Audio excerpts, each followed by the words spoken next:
তুমি শুধু আমাকে বিয়ে করছো। আরে বললাম তো তোমাকে আমি বিয়ে করব। হ্যাঁ না, তুমি শুধু আমাকেই বিয়ে করছো। আর তোমাকে একটু আগে বললাম তোমাকে তো আমি। হ্যালো বন্ধুগণ, যেখানে শুরু হয়েছিল প্রথম দিক থেকে মিরাজ ক্যারিয়ার টানাটানি, এবার শুরু হয়েছে তার বিপরীত। প্র্যাঙ্কিংয়ের জনপ্রিয় একটি ইউটিউব চ্যানেল, সেখানে প্রায় প্রতি বছরই নতুন নতুন মুখ নিয়ে কাজ করেন প্র্যাঙ্কিংয়ের সিও আর্থিক সচিব। তবে এবার তার ভিন্নতা নয়। 2025 সালে এসে তারা নতুন নিয়োগ দিয়েছেন। 2025 সালে এসে তারা নতুন লুক নেবেন প্র্যাঙ্কিং এন্টারটেনমেন্টে। কিন্তু প্র্যাঙ্কিং চ্যানেলে দুই অভিনেতাকে নিয়ে যা ঝামেলা শুরু হয়েছে তা হয়তো আপনারা ইউটিউবে বা সোশ্যাল মিডিয়ায় দেখতে পাচ্ছেন। বিশেষ করে সাকিব সিদ্দিকী এবং মিরাজের মধ্যে বেশ ঝগড়া চলছে। সবাই হয়তো মনে করেছেন যে মিরাজ খান আরোহী মিমের সাথে ব্রেকআপ হয়েছে। এই ব্রেকআপ হওয়ার কারণে নতুন করে প্রেমের জুটি বাঁধতে শুরু করেছে সাকিব সিদ্দিকীর সাথে। বেশ কয়েকদিন ধরে সাকিব সিদ্দিকী এবং আরোহী মিমের নাটক সোশ্যাল মিডিয়া এবং ইউটিউব চ্যানেলে ভাইরাল হচ্ছে, যেখানে প্রথম দিক থেকে ভাইরাল হয়েছিল মিরাজ খানের ভিডিও। এখন ইউটিউবে সবচেয়ে ট্রেন্ডিংয়ে আছে আরোহী মিম এবং সাকিব সিদ্দিকী।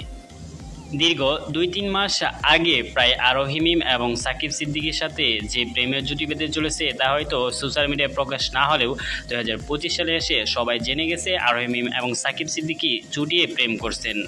এদিকে মিরাজ খান তাদের বিরুদ্ধে নানান ধরনের কটূক্তি কথাও বলেছেন, এমন ভিডিও ভাইরাল হয়েছে সোশ্যাল মিডিয়ায়। আপনার কাছে কাকে বেশি ভালো লাগে, আরোহী মিম সাকিব সিদ্দিকী নাকি মিরাজ খান আরোহী মিম? কমেন্ট বক্সে জানাবেন আপনার মতামত। যেখানে প্র্যাঙ্কিংয়ে প্রায় প্রথম দিক থেকে ভিডিও করে আসছেন আরোহী মিম। নতুন নতুন ওয়েব সিরিজ এবং নাটক করেছিলেন প্রায় দীর্ঘ 5 বছর আগে থেকে সাকিব সিদ্দিকী না থাকার পরেও মিরাজ খানের সাথে। তবে 2025 সালে এসে কেন তারা একের পর এক ভিডিও করছে শুধু সাকিব সিদ্দিকীর সাথে? এদিকে মিরাজ খান ভিডিও করছেন আরোহী মিমের সাথে। তার নতুন জুটি হিসাবে কাজ করেছেন লামহা।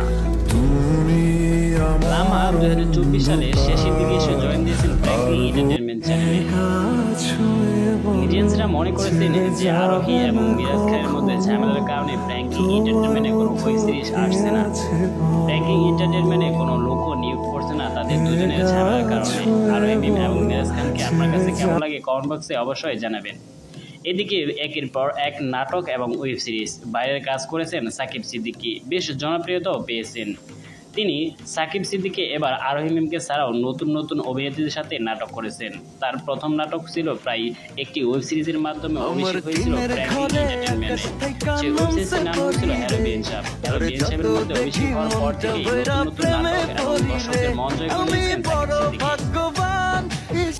আরোহী মিম এবং মিরাজ খান প্রায় জনপ্রিয়তা পেয়েছিল স্কুল গ্যাং সিজন 1 থেকে।